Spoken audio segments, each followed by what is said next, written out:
Uma boa noite a todos, companheiros e amigos do Sérgio. Vos fala aqui o servidor César Pinha, que está presidente desta Casa de Luz.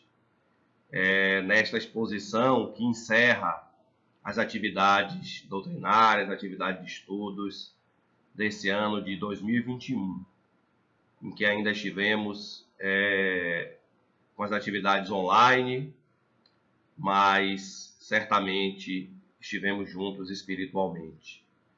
Vamos fazer a nossa prece de abertura, elevando o pensamento ao nosso Pai Maior e agradecendo nesse mês em que celebramos o nascimento do Mestre Jesus, a vinda do Evangelho com uma boa nova de luz, de esperança, de paz, para que toda a humanidade seja blindada com esse espírito contínuo do Natal, com a esperança, o perdão, a misericórdia, que a bondade divina possa se estender sobre todas as criaturas e que as vibrações do Mestre Jesus possam calar fundo em todas as almas que aprendem, militam, lutam nesse mundo de provas e expiações. O tema que trazemos na noite de hoje intitula-se Revolução Cristã. É uma mensagem que está íncita no livro Luz Acima, de autoria do espírito Humberto de Campos, nosso grande literário, Humberto de Campos, psicografia de Chico Xavier. Muito oportuno trazer essa temática da Revolução Cristã no mês em que celebramos o nascimento do Cristo, portanto, a chegada da Boa Nova ao planeta Terra. E não é à toa que Jesus dividiu a história humana em dois momentos, antes da sua presença e, evidentemente, após o seu nascimento. Mas ele não é apenas um nome no calendário da história humana. Jesus é nosso governador espiritual, modelo e guia, cuja mensagem representa a esperança de plenitude espiritual para toda a humanidade.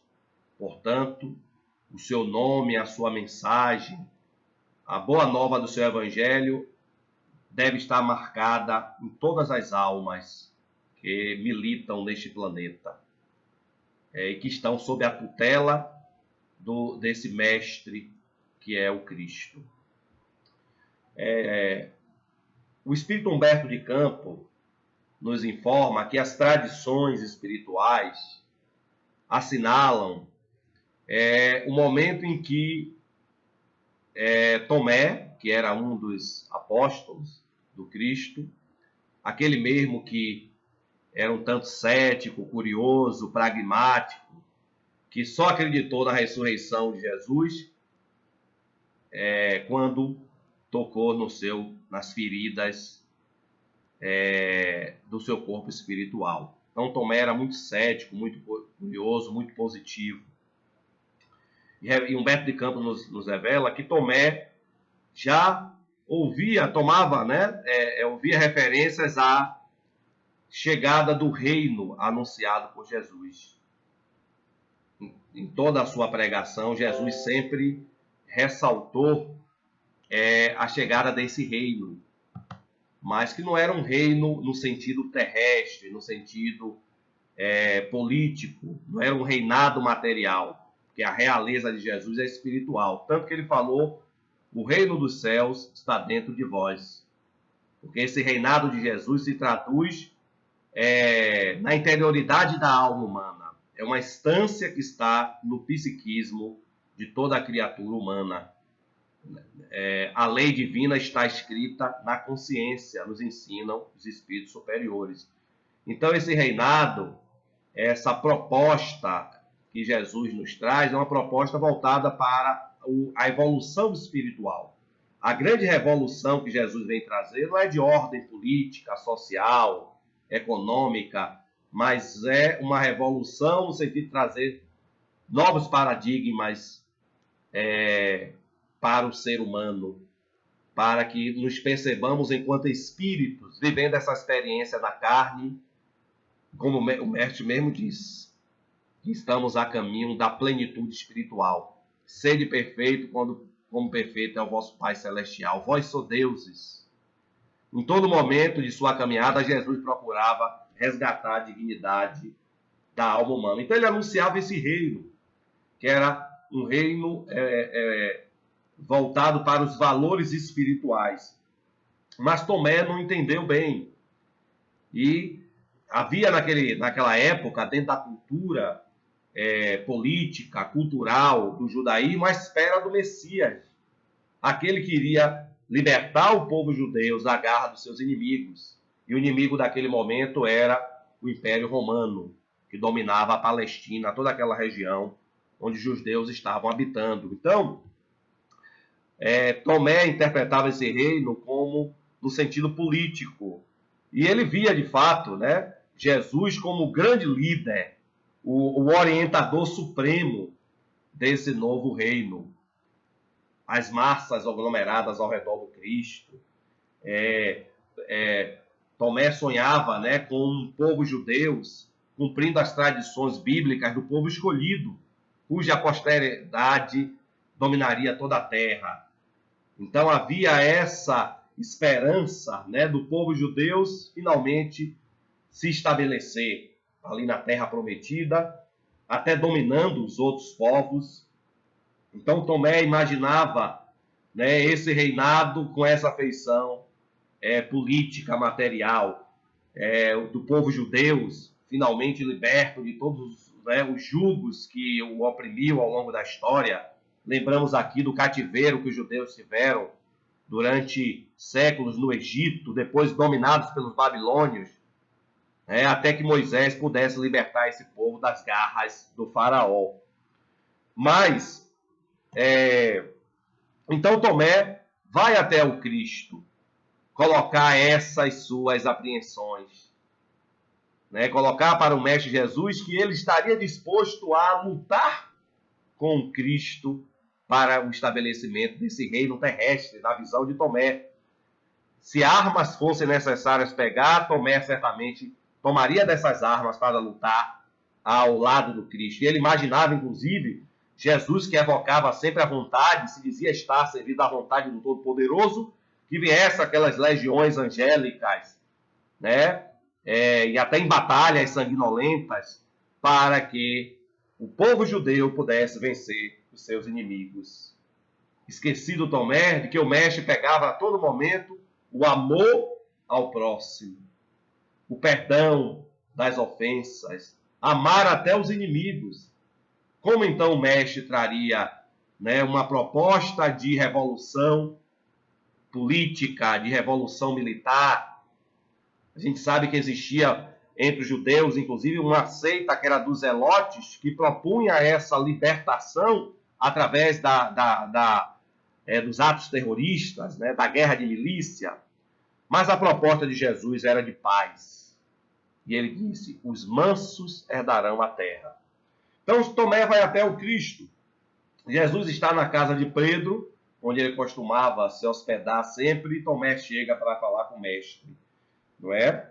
E colocar essas impressões. E Jesus olha para Tomé, ali, né, certamente pensando na sua visão ainda tão estreita do que seria o seu reinado, que era um reinado espiritual. E ele coloca: Tomé, o evangelho de fato é portador de gigantesca transformação para o mundo.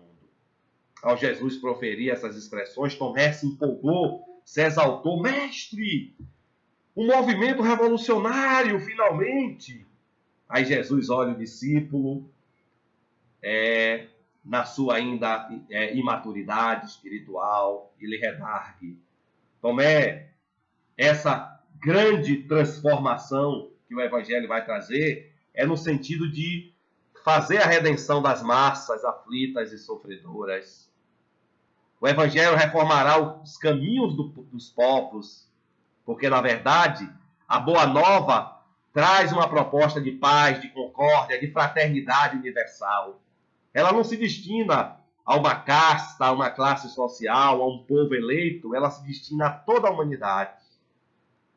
Como bem dissera Jesus quando seus familiares queriam hostilizá-lo, reprimi-lo, ele pregava numa determinado local e lhe perguntaram: mestre, os seus familiares estão aí fora, chamando para retornar para casa. Ele diz: quem é meu pai, minha mãe, meus irmãos, senão aquele que faz a vontade do Pai Celestial.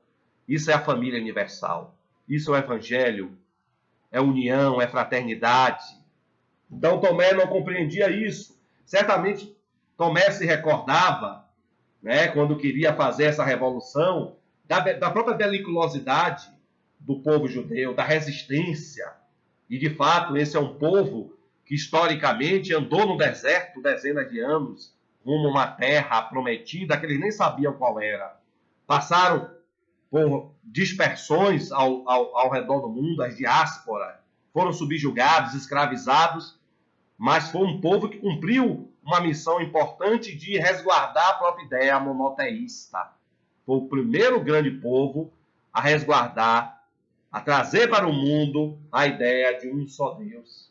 Porque nós tínhamos as civilizações, por exemplo, grega e romana, que eram politeístas e pagãs. Então o povo judeu tinha uma grande missão, não é, de fato. E aí Tomé, inclusive, vai dizer: Jesus, eu estou disposto, inclusive, né, a que o Senhor me confie esse plano central desse empreendimento, dessa revolução. Né? Aí Jesus, né, vendo Tomé ali tão preso ainda a esse domínio material, Jesus diz: Tomé, amanhã cedo iremos ao monte, para que eu possa lhe dar mais explicações sobre o projeto do meu reino. Diz Humberto de Campos que no outro dia, antes até do amanhecer, Tomé bate a casa de Pedro, onde Jesus estava hospedado. Jesus já o esperava e eles vão realmente, o Cristo vai conduzir Tomé ao monte. Era sempre assim. Jesus, quando queria oportunizar os seus discípulos uma reflexão espiritual mais profunda, transcendente, ia para um ambiente de recolhimento. Esse monte, né, que simboliza o alto, um local de recolhimento para que o mestre pudesse ensinar a essência de sua verdadeira mensagem. E aí eles vão a esse monte, saem da casa de Pedro e logo dão alguns passos, se deparam, estirado na calçada daquela ruela, um velho embriagado, um velho pescador embriagado, de nome Jonas. Jesus, ao olhar aquele quadro daquele senhor em situação de embriaguez, de penúria, né, se abaixa para socorrê-lo, e Tomé tem uma reação impulsiva. Ele era um temperamento impulsivo, inesperado. Mas, mestre, como vamos?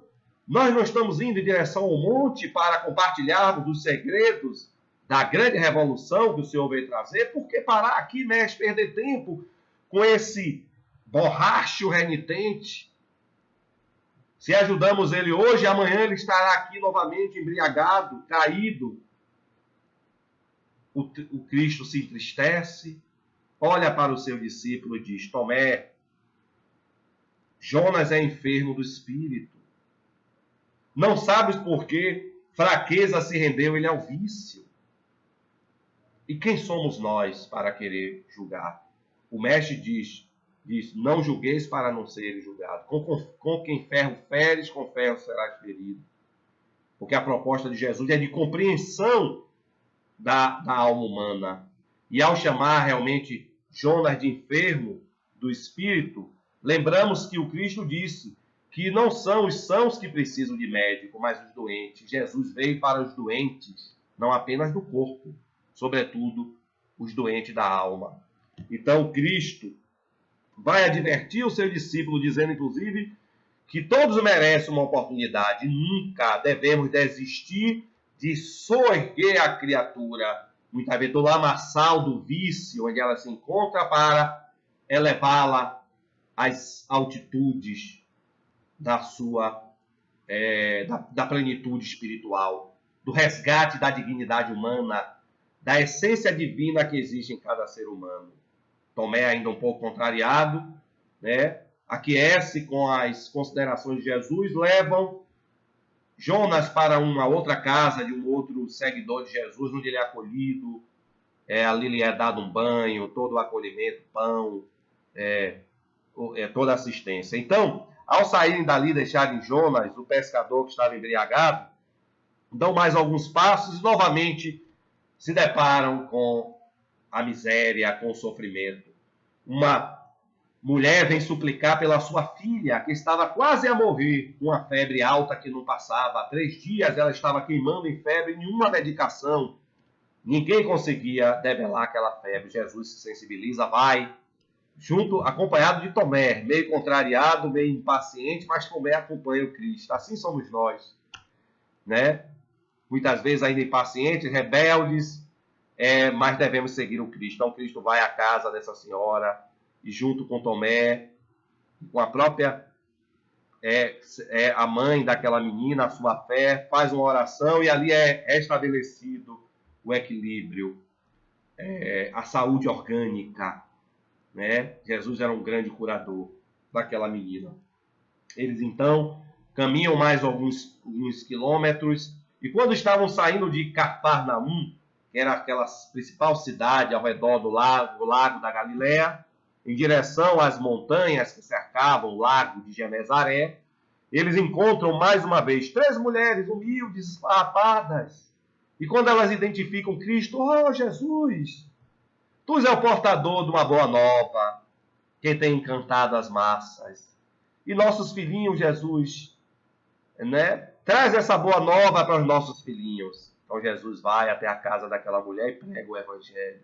Através de parábolas, esclarece aqueles jovens, né? E quando ele estava terminando, no dizer de Humberto de Campos, esse curso rápido de evangelho, que é o evangelho, a boa nova, ela era pregada, vivenciada pelo Cristo em todos os lugares. Não eram templos faustosos, não eram sinagogas, não eram em anfiteatros pomposos. O Cristo pregava nos lagos, nas casas, nas ruas, nas praças, onde houvesse indigência física e espiritual, ali estava o Mestre, para trazer a luz da Boa Nova. Então Jesus, após dar esse curso rápido de evangelho, logo vem uma outra abordagem ao Mestre. Jafé, que era um lenhador muito conhecido na vila de Cafarnaum. E ele era um ser muito solícito, vendia lenhas para aquecer as casas, lareiras, né? Então ele vem suplicar a Jesus que a filha dele houvera falecido e a sua esposa estava para enlouquecer, não aceitando a morte.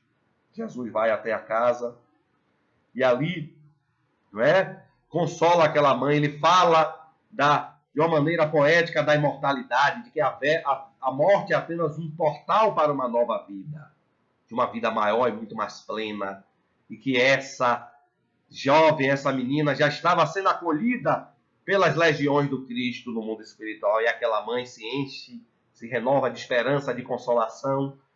Então, nesse íntere, até chegarem ao monte, foram mais de 50 abordagens em que Jesus atendia loucos, obsidiados, leprosos, paralíticos, cegos, levando bom ânimo, levando a sua mensagem de iluminação de consciências, levando paz, esperança, só erguendo aqueles caídos, porque ao impós de Jesus, ninguém que lhe ficasse indiferente, a sua mensagem, o seu magnetismo irradiava a todos. Então, ao chegarem finalmente, né, já à noite, anoitecendo, chega Jesus e Tomé a esse monte.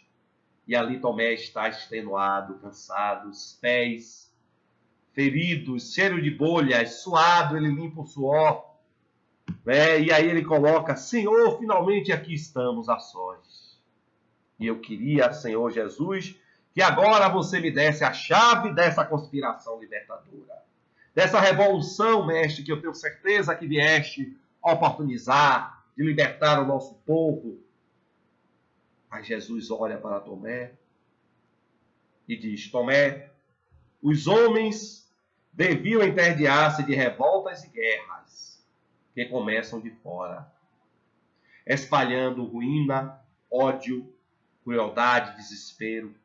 E, de fato, essas supostas revoluções, ainda que muitas vezes por fins justificáveis, lembramos aqui da própria Revolução Francesa, talvez a mais famosa revolução na história da humanidade, pregando os princípios da liberdade, da igualdade, da fraternidade, mas que não justificava os meios adotados pelos revolucionários, das execuções, da guilhotina, das matanças coletivas, das traições, das conspirações, do derramamento de sangue, que culminou inclusive na decapitação do rei Luís XVI e sua esposa Maria Joaquina. Então, nenhuma revolução que de fato queira proclamar a liberdade, a dignidade humana pode se dar através de sangue, de morte. Lembramos aqui Gandhi, que libertou a Índia do jugo inglês, liderando milhões de pessoas sem derramar uma gota de sangue, com as armas da paz, da não violência, um verdadeiro discípulo do Cristo. Então Jesus dizia: essas revoluções não são de fora para dentro, através de opressões, de dominações. Jesus disse: Tomé, nossa iniciativa redentora verifica-se de dentro para fora. Por isso que Jesus dissera: o reino de Deus está dentro de cada criatura. A revolução é a revolução de combater as imperfeições, de despertar para a realidade espiritual. E a partir daí, novos costumes virão, novos sentimentos, novas maneiras de pensar, de conviver. Essa é a verdadeira revolução que Jesus continuava esclarecendo a Tomé. Já nós achamos Tomé em plena revolução evangélica. E os deveres abençoados do dia de hoje, em que podemos exercitar a caridade e o amor ao próximo, é a resposta à indagação que formulaste. Do que é o meu reino, da revolução que propõe, que é a revolução do amor.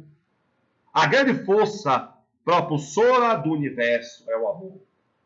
Então, ele diz ainda a Tomé: enquanto Tomé preponderar o mal, que é resultado da ignorância humana, da ausência do bem, com as aflições e as trevas se espalhando, teremos que combater para o triunfo do supremo bem, com as armas do amor, da caridade, da renúncia, do sacrifício.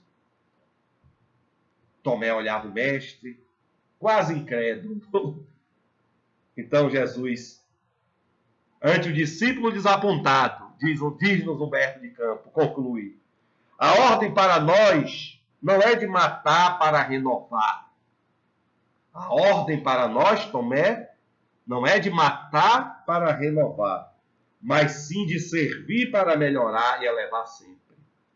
De fato, a grande bandeira do mestre era a bandeira do serviço ao próximo. Lembramos da parábola do bom samaritano, onde aquele homem caído, estropiado, roubado, teve ali o samaritano a auxiliá-lo como próximo dele, lhe dando apoio, lhe atendendo às necessidades. E quando os discípulos muitas vezes duelavam entre si para ver quem tinha a primazia diante do Cristo, Jesus dizia: o maior dentre vós é o servidor de todos. Porque é essa a grande bandeira desfraldada pelo Cristo. A bandeira do amor ao próximo. Esse é o maior mandamento. Os meus discípulos serão reconhecidos por muitos se amarem. E nesses tempos em que evocamos o nascimento do Mestre, 2021 anos depois, ainda não aprendemos a nos amar. Infelizmente, ao invés de nos amarmos uns aos outros, nos armamos uns contra os outros. Muitos que se dizem cristãos levantam a bandeira do preconceito, da intolerância religiosa, da hostilidade das minorias. enquanto a mensagem do Cristo é uma mensagem de integração, de união, de perdão, de compreensão, de concórdia. Essa é a grande revolução.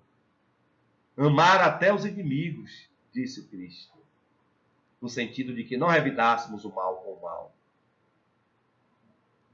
De que pudéssemos, como ele, ali naquele momento extremo na cruz, ainda ali esclarecendo aos dois ladrões, ainda pedindo ao Pai que perdoasse a humanidade, porque não sabia o que fazia, ele ali julgado, humilhado, abandonado muitas vezes, pelos seus discípulos mais íntimos. Mas após a cruz, que era, até aquele momento, símbolo da punição romana aos criminosos mais impiedosos. A partir dali, a cruz vai ser símbolo de renúncia, de doação por um grande ideal a toda a humanidade. E depois ele vai fazer uma grande revolução, voltando em espírito no fenômeno da ressurreição, não com o seu corpo físico, mas com o corpo espiritual, mostrando, comprovando a imortalidade da alma, comprovando a existência desse mundo espiritual onde o seu reino se estabelece. Quando todas as criaturas despertarem para esse ser espiritual, essa essência divina, o reino se estabelecerá. E não há necessidade, não é um reino material, geográfico. É toda a consciência humana pacificada. É todo ser humano comprometido com a justiça, com a misericórdia, com o amor. Aí o reino da fraternidade se estabelecerá sobre toda a terra. Então isso é, quando Jesus diz, o meu fardo é leve, o meu jugo é suave, que é o jugo da sua lei de amor, onde todos nós nos reconhecemos discípulos desse rei espiritual, que a sua mensagem é eterna. O seu reinado não tem domínios, limites territoriais. A sua plataforma é a plataforma de amor, de caridade. O seu programa de serviço ao próximo. Então, esse é a grande revolução que o Cristo traz, meus irmãos, a revolução do amor. Pensemos nisso. Que se a gente quer ver um mundo transformado, essa transformação tem que começar de nós mesmos, de dentro para fora. A partir de novas atitudes, de novas posturas. Para que realmente sejamos cartas vivas do Evangelho. Agente de transformação do mundo. Construindo um mundo onde reine todo o ideal que imaginamos no Natal, da paz, da harmonia, da solidariedade, da família cósmica, da família humana, integrada por essa lei de amor. É essa a grande revolução que o Mestre quer nos passar. E eu queria aqui deixar para vocês, nesse momento, essa mensagem, essa saudação em nome de toda a equipe, encarnada e desencarnada do Sérgio, de um Feliz Natal, de um novo ano, que traga para a gente prosperidade, traga novas oportunidades de fazer o bem, de continuar nos esclarecendo, conhecendo essa verdade que ele liberta, e de uma forma, com fé em Deus, presencial.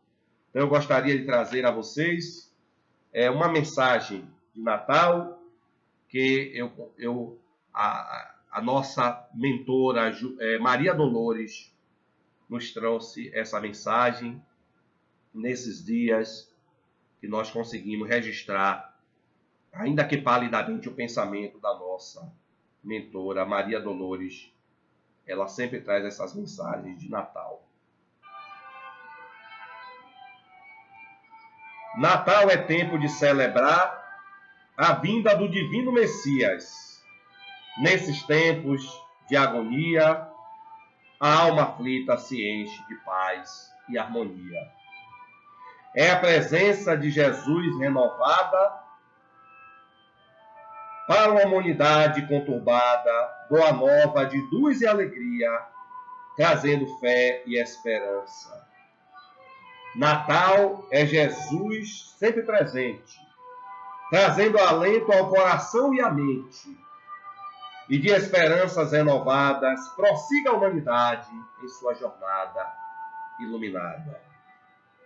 Ah, Jesus amado e querido, que só ergue-os aos aflitos e caídos, bússola que guia nossos passos pelas sendas do infinito. Assim te suplicamos, amado Mestre, nesses tempos em que evocamos o teu nascimento, que nos traga sempre ânimo e alento. O Natal sempre nos fortaleça, os laços de união e solidariedade. Nunca esqueça a humanidade do Mestre, do amor e da caridade. Que cada coração seja a manjedoura singela, onde o amor nasce e prospera. Que a estrela candente da fé brilhe sempre em cada ser, para todo sempre. Vem, Mestre Divino, derrama sobre nós o espírito natalino, nos enchendo de fé e esperança, de compaixão e de bondade, qual chama morredora que nos aquece a alma pela eternidade. Natal é a certeza de que o Mestre se faz presente, garantia de paz e felicidade na vida da humanidade para todo sempre. Então essa é a mensagem que deixamos a todos de um Feliz Natal e de um ano de promissoras realizações. Muito obrigado.